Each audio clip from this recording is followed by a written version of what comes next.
get it to suit what they think or what they like also. And more errors are committed, right? Because the legitimate and the bounds were not being observed, right? So historical, grammatical, lexical. So grammar, why we said English language is because, you see, grammar is not something that is easy. But for everybody that will study, you have to understand it. You have to understand the tenses. You have to understand all the... There is nothing that should be overlooked when you are studying it. If not, you have false information. And it's because, you know, it is usually said humorously that if you want to keep anything from an African person, keep it inside the book. They will never find it. Why? Because Africans don't read. Only very few read. And the ones that read are the ones you see enslaving those that are not reading. Why? Because they know you will not check. You will not check. You won't double check what he's saying. Did you hear what I just said? If you want to keep something from an African man, go and keep it inside a book and put it on the shelf. You will never find it because Africans don't read. Now listen to me what I added my own from experience. The few that are reading in Africa, they are the ones enslaving those who are not reading. Why? Because they know they will never go and read to know that they are lying. Because if reading is part of our culture, I mean, if you lie today and I come across it tomorrow, it should be difficult for you to lie to me tomorrow. No, we don't read. So those that read, they keep enslaving those people who are not reading. Now, after this class now, maybe some of you until next week now, you will not check your book. You will not go online to check this message and listen to all the words. The things I'm saying now, you can only get 10% of it first time. Until when you listen to it over and over and over and over and over before you can get 50% of what I'm saying. Because I'm saying so many things, right? So we are not interested in knowledge in Africa, to summarize it. That's why they are enslaving us. You can imagine, let me digress a little. It's funny. There is a particular fraudulent activity that is always going on every 5 years or 10 years in Africa. They keep using the same style and they keep getting billions. Again, they keep using the same style of money doubling and people keep subscribing to it and they will come back in another 5 years. Sometimes they were saying it's money this thing. Another 5 years, they call it MMM. Now, the one they just did now, they say money this thing. They will come again another 5 years, they call it another name. And that thing has been a long time ago. Why? Africans don't embrace knowledge. I remember in those days when I was in Africa, I told my boy, I said I was a banker for many years. There is nobody that knows where there is money and call his fellow person, let's go together. I said what they are doing is suppression. They collect from 10 people, they give 2 people. That 2 people go and tell other people. He called 50 people, they give 20 people. They are using their money to settle them. Immediately nobody is coming, you see that they will not have money to pay again. Very simple system. I was telling them that they said, no, this MMM, it's not their money. You are linking up each other. All those people are their agents, invisible people. Now, by the time it burst, nobody was talking about it again. Now, they did another one. It's going on now. All those financial, this and the EFCC is carrying them everywhere now. It caught me. The next 4 or 5 years, another one will come in. All of you will enter again. Because they want quick money. It is only Africa that does not go to school. It does not learn a trade. But it's always going to mountain and churches for breakthrough. Where are you breaking to? If you bring any money, success, you are a thief. They should arrest you. You don't have a job, you don't have a business, and you want breakthrough. Break where? Where are you breaking to? So people want to multiply money. How can somebody tell you big money, you will get 50%, you will get 30%? From where? You should know it's going to burst. That they gave your friend his own money is because they want him to go and call you and other people. Because if I say to you, you go and bring 10 people. If I say to you, you go and bring 10 people. If I say to you, you go and bring 10, it's very simple mathematics. And do you know those people that are doing those things? It is those ones who are knowledgeable. They are the ones frauding. Because you see some of those guys, when they talk, you know that this one read, he went to school. That's why when he speaks, his mouth is sweet. All of you take your money there again because you want fast money. Nothing good will ever come easy, and there is dignity in labor, right? So, like I'm saying, grammar is very important. Africans, let's try as much as possible to embrace knowledge. Because without knowledge, they will always enslave us, right? So, those people who have knowledge, they will always enslave those people. And the only way to get knowledge is by studying, by reading. So this is the problem in the church also, and this is what we are planning to eradicate in our own little way. That's why we call it Believers Masterclass. The Believers Masterclass is intended that after this masterclass, you will not be part of those people that they are enslaving. And I believe if God gave me the grace to liberate just 5 of you should be able to liberate 50 people collectively. And those people, 50 people one day, they will be able to liberate 500 people, and the 500 will liberate 5 million. And gradually we expect that this slavery thing will end. Amen. Somebody saying amen there. So I'm rounding up right now. So the historical grammatical method began in Antioch also. It has history. Because anything you are doing that it does not have history, you have to question it, right? This historical grammatical method we are talking about, I am not the founder of it. Neither is this somebody one corner there. It has been since in Antioch in Syria, right? Antioch in Syria in the 3rd century. So we know where it started from, and we know how long ago, since the 3rd century. So that is to let you know that you don't have an excuse. It is not today that Bible critical analysis started, right? It has been since. That is why you will see that some ministry, you have to go to theology, not this 1 month Bible and you become a pastor. You have to go to 4 years to school to go and study. Why? It's because they want to eradicate all these things. A man just flowing, just saying his mind and wishing people well, and people are saying amen, amen. It's the flow of the Spirit. They will say, there is one man that he doesn't know anybody. The Spirit of God is using him. How do you know? And some of the people, they will tell you, he started from the river. He started his ministry beside the sea. Have you seen today from the book of Colossians yourself? Please, all those 3 scriptures that we evaluated today, those are scriptures you have to meditate on. Read it line by line and make sure you eat them raw so that you will be free. And use dictionary to check everything that I've said, right? Because those elements, the element of spiritual forces, they are very important. The elements there is fire, earth, air, and water. Anywhere you see them using those 4 things, they are called spiritual forces. They are not of Christ. Anywhere fire, earth, that is the land, the soil. They are using air, and they are using water. Those 4 elements, they are spiritual forces that people use in ministry to replace Jesus. Anywhere you see them using that, you should know that it is not of Christ. So we know that the historical grammatical lexical method, which is a contextual analysis of Bible interpretation, we see that it started in Antioch. So what we are saying have origin. The origin is in Antioch, Syria, right? And it has date since the 3rd century.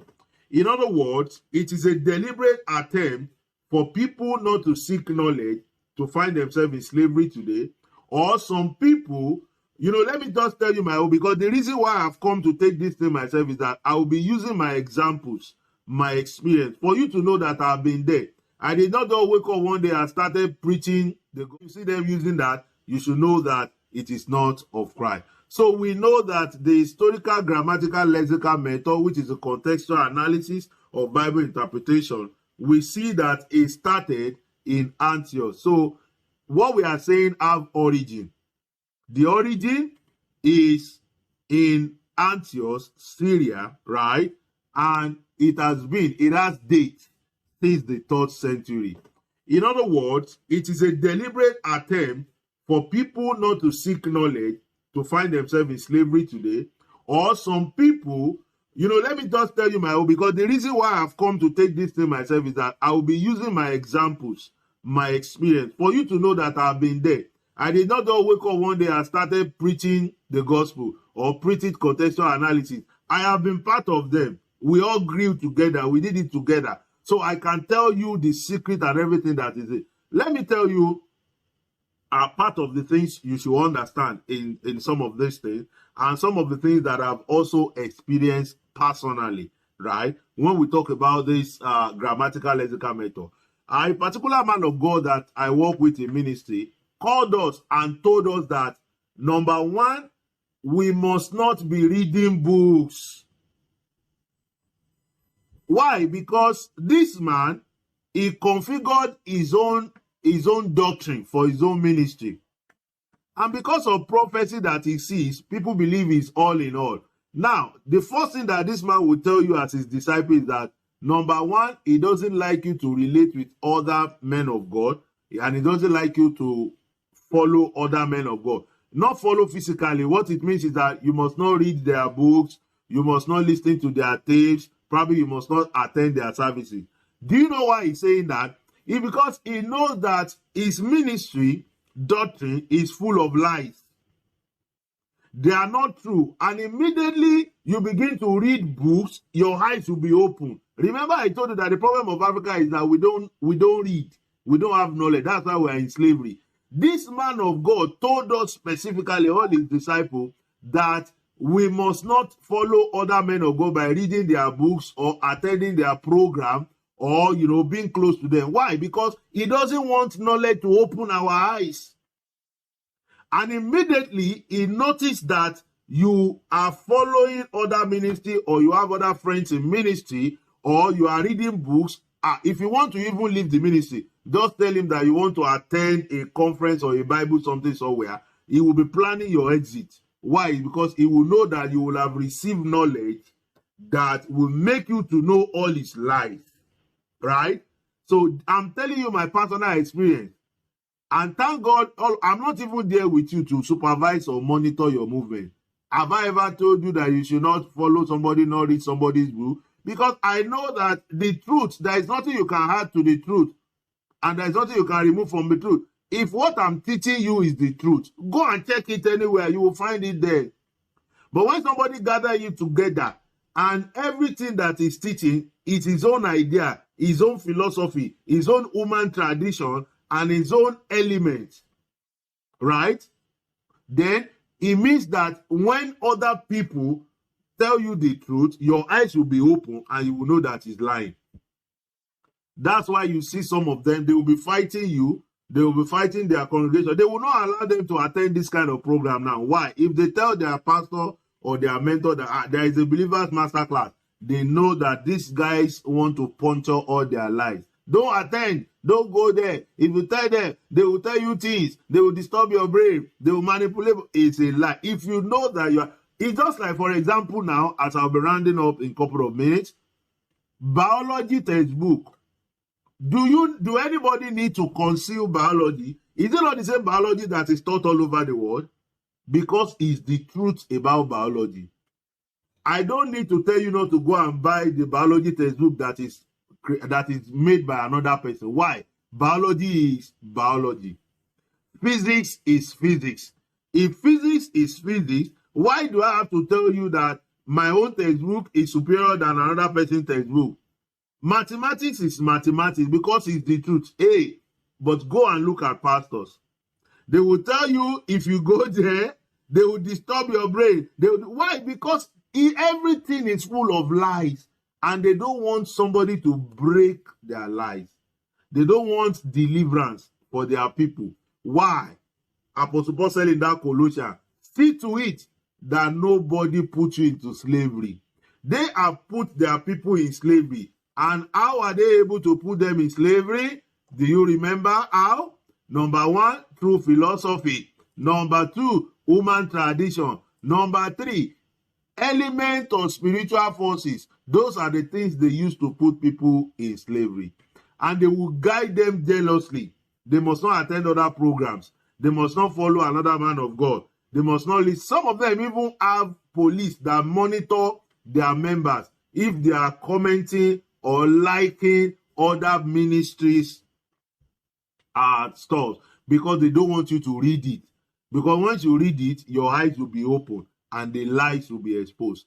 But I believe that if the truth is what you are saying, people should be at independent to go and double check.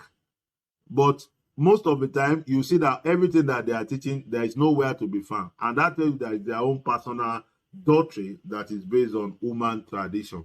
So the basic focus of the contextual analysis of Bible interpretation, which we call the historical, grammatical, lexical method, right, is understanding the message of the original author. We are back to where we started, right? Because I said our focus for this masterclass is that we want to understand the message of the original author. And I said the best method for you to use, this is where I'm going to leave you today so that you can go and practice yourself. I'm going to do 1 or 2 slides and we'll be done for the day, right? It's called historical grammatical method, I call it. And I said the focus is to understand the message of the original author.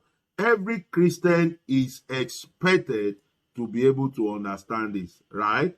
And it's very important, like I've explained earlier, that you should know that the Old Testament, which is the Hebrew scripture, and the New Testament, which is compiled by Greek philosophers, all of them are very important. We don't believe that there is a book of the Bible that is not important. I've corrected that notion that don't always say one is old, one is new. We are always concerned about. No, the new that you have, they are the answers to the old. And you need the textbook of the old too to be able to follow up with your New Testament lecturers so that you can know where they are driving their knowledge from. Praise the Lord. I want to believe you have been blessed today. I can see some of us were tired already. I apologize if we have taken your time because we planned a particular time, but the technical team didn't start enough. So, but I have to count the hours because, you know, what is what doing at all is what doing well. I want to be sure that we use 2 hours because we are counting the hours to make sure we do 20 hours before we end the workshop as we are broadcasted and we are promised. That's why I'm watching my own time here. I want to thank you for your time. Thank you for your commitment, your labor of love, and surely I know that it shall be rewarded in Jesus' name. For those people that have joined us online today, the Lord bless and reward you in Jesus' name. All of you guys in church, in the congregation back in Africa, the Lord bless you and reward you in Jesus' name. Your labor of love will not be in vain in the name of Jesus. I want to tell you guys that I appreciate you so much. Thanks for your love for the scriptures, for the word, and most importantly, for the kingdom. I am so much convinced because Jesus said there is no one who have left everything for his sake that will not have reward here on earth and that which is in heaven. That is what I stand on as I leave you today. And I know that the supernatural this day and beyond throughout the week will bring things favorable to your doorstep in Jesus' name. Your work is blessed, your business is blessed, your home is blessed, your marriage is blessed. Everything concerning you shall be perfected much more in the name of Jesus. Thank you so much, guys. See you next week in the name of the Lord Jesus. Bye. Yeah. If you have questions and answers, we can quickly take that now in case we have anyone. But if we don't have, then I'll see you guys next week. But if you have questions, I can quickly take your question right now.